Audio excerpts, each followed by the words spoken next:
Good morning, boys and girls. Good morning, Mr. Jamal. We have a very, very special visitor here today. So we have Baltimore City's mayor, Mayor Pugh. So can we give her a good warm welcome? Good morning, Mr. How are you all doing? Good.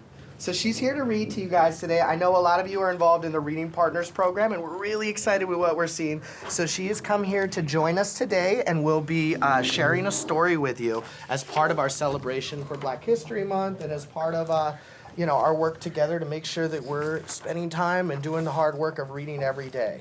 So are we reading every day? Yes. How many books have we read? 2. How many? I read 2? 5. I heard somebody said 20? That was me. 20 books. Wow. I read 10 books in 2 days. 10 books in 2 days. Wow. How many? I read 2 chapter books. So I chose this wonderful book. It's called The Great Migration. On the cover of this book, it's an illustration by one of my favorite artists. Anybody here artists? What does an artist do? What does an artist do? Paint pictures. An artist is the person that draw. So our Black History Month pictures. Okay. Anybody over here? A artist is a good drawing. Good. All 3 were great, wonderful answers. So anyway, he's one of my favorite artists, and the artist who illustrated this book is called Jacob Lawrence. And Jacob Lawrence, this book is called The Great Migration. Does anybody know what migration means? It's like when you migrate. Okay. When migration is when something moves to one place to another. Very good. Migration is like a bird's. If it gets cold, a bird can go somewhere where it's very hot. Okay. Movement. Yes. I think migration is when you can move somewhere to another place in another place. Great answers. All of those answers are correct. And so I'm going to begin to read. This is called The Great Migration. So this book is illustrated, as I said earlier, by Jacob Lawrence, who is a wonderful, wonderful artist. And around the time that he was born, many African Americans from the South left home and traveled the cities in the North in search of a better life. He says that his family was a part of this great migration, so that's what everybody said was correct. It meant that you moved from one place to the other. His family lived in the South, and so they migrated. There was a shortage of workers in northern factories because many had left their jobs to fight in the First World War. Does anybody know about the World Wars? Okay, some different hands here. Well, a world war is like when some countries had war with each other. Yep. And they Good. fight. Good answer. So this was the First World War when families started to move from the South to the North, and they moved because that's where the jobs were. Northern industries offered Southern blacks jobs as workers and left them money to be repaid later for their railroad tickets. The northbound trains were packed with recruits. How many people been on a train? Ooh. Where'd you go? I went to my grandma's house. I went downtown. Okay. I used to go many places on trains because when I used to live with my mother, she didn't have a car, so we used to travel on trains or subways. Okay. Went to the dentist on the train. We used to go downtown to the Lexington Market. Okay. I traveled on the train to the White House. To the White House. Ooh. Also to the White House. To the White House. Back there. Florida. Florida on the train. Wow. And where did you go on the train? Carnival. Carnival. Okay. Nature had ravaged the South. Floods ruined farms. The boll weevil destroyed cotton crops. Anybody know what the boll weevils were? Boll weevils were like bugs. They got all into the cotton crops, so they destroyed the cotton crops. Railroad stations were so crowded with migrants that guards were called to keep order. The flood of migrants northward left crops back home to dry and spoil. So these were like the cotton fields here. And so the boll weevil actually attacked the cotton, which killed the cotton. So many people who lived in the South were picking cotton. And so when the boll weevil came, they had to go look for other jobs. And so they migrated, which meant they what? Moved, okay?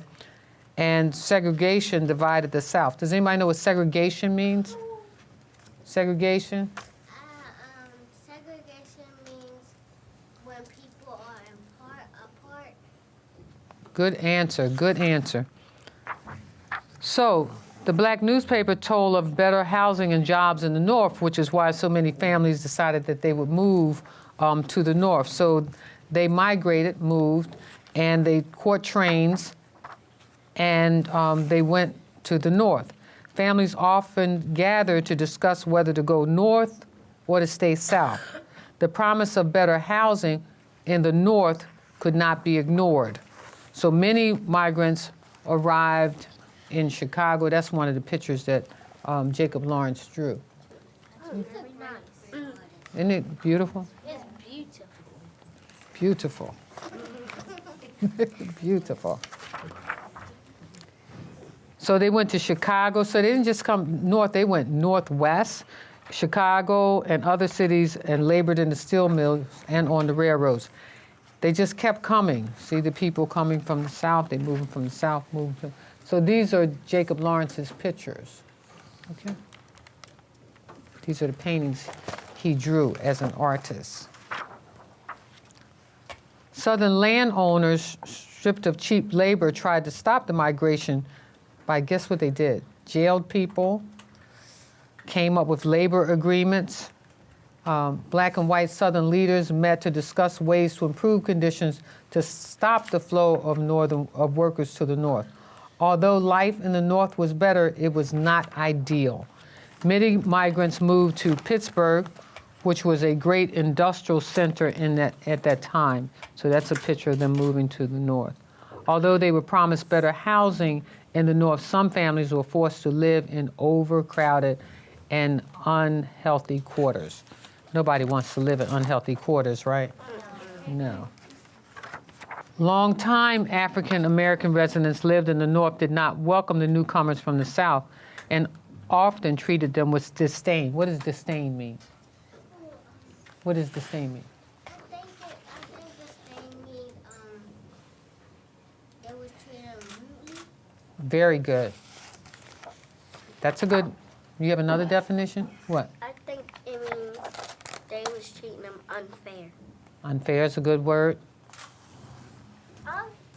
I think unstaying means like that they treat them very like unnecessary, like they don't even exist. Ooh, boy, that's a harsh disdain word. Okay. The migrants had to rely on each other. The storefront church was a welcoming place in the center of their lives in joy and in sorrow. Black professionals, there were black professionals then, such as doctors and lawyers, soon followed their parents and clients north. Female workers were among the last to leave. So these are really, this book is Jacob Lawrence actually helping to tell the story through his own art. So that's why this is such a good book, because he not only tells the story, he draws the story as well. Okay? Life in the North brought many challenges, but the migrants' lives had changed for the better.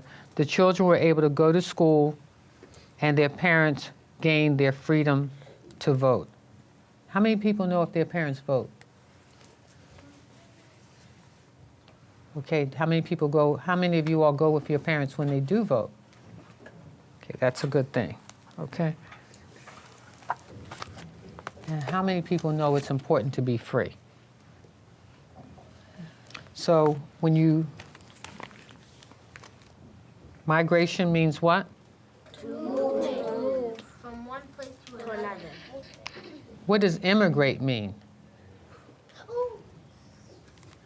Immigrant means that there's a person from the other country that comes to another country. And we love them, right? My Right? dad was an immigrant, but he became a citizen because he came from El Salvador to America. Okay. So there's a Statue of Liberty that stands in the harbor of New York. What is the statue? Liberty. Statue of Liberty. Does anybody know what it says? It said the 14th of July. No. It had a date. It's yes. The Statue of Liberty stands for freedom. It says, "Bring me, you're hungry, you're tired, you're poor." It really stands for the fact that we're all immigrants in some way. Unless you're an American Indian, you came from another country. Your heritage will tell you that. And so our country is welcoming to all immigrants because you never know where somebody comes from. So when they come into your country, and especially when they're poor, we want to welcome them, we want to love them, and we want them to be good citizens. Am I correct? Yes. Okay. Thank you for listening.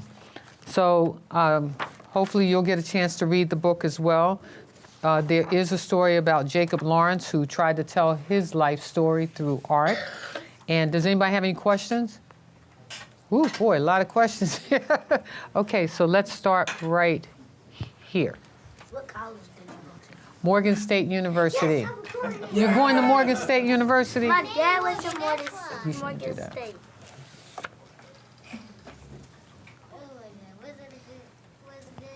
It was a great college. I also, I was a cheerleader at Morgan State. How did it feel when people was voting for you? Let me just say this. I'm excited to be the mayor of Baltimore. And there were a lot of people who ran for mayor, but I'm excited that the people of the city voted to make me the mayor of the city. Yes, sir. Yes.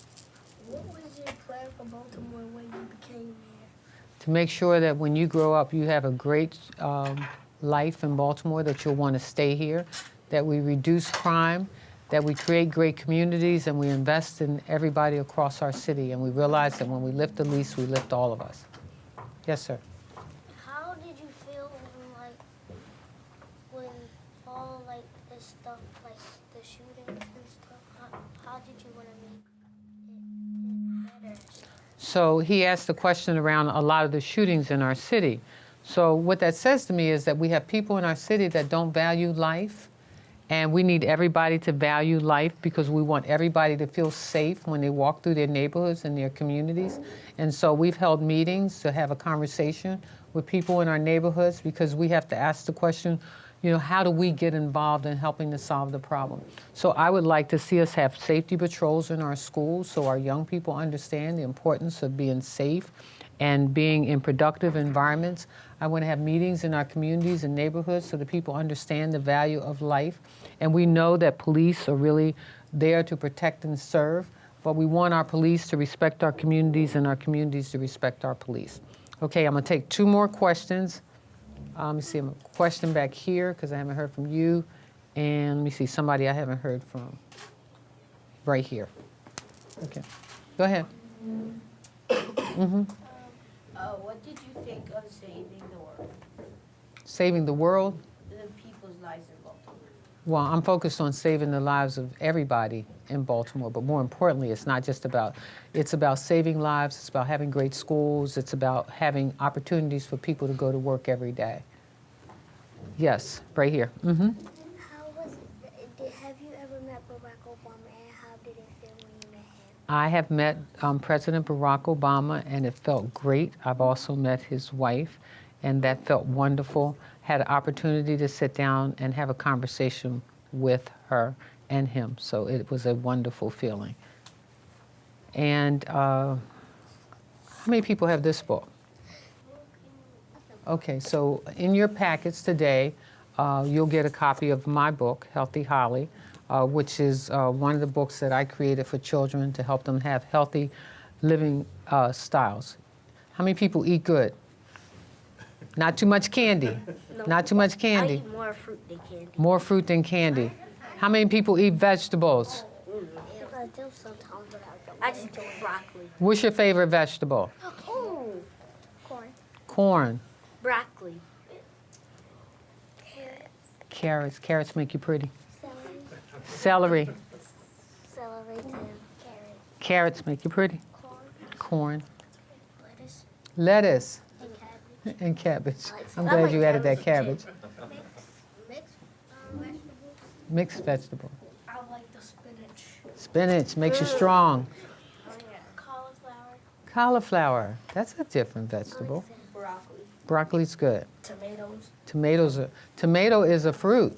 Did you know that? Yeah, Tomato is a fruit. because it has seeds. But oftentimes when you go to the food market, isn't the tomato right by the vegetables? Yes. Yep. So sometimes we get confused. Nope, it's a fruit. Spinach is good. Keep you strong. Spinach. Spinach, keep you strong. I like salad too. Salad. Broccoli and carrots. I eat broccoli, carrots, celery, and lettuce. Wow. Broccoli, carrots, and spinach. And one more here and one more here. Spinach. Corn on the cob. Corn on the cob. Broccoli and spinach. Broccoli and spinach. So here's what I need you all to do.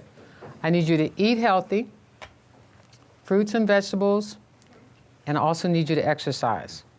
How many people exercise? All right, I need you to exercise at least 5 times a week, okay? All right, thank you for having me. Thank you.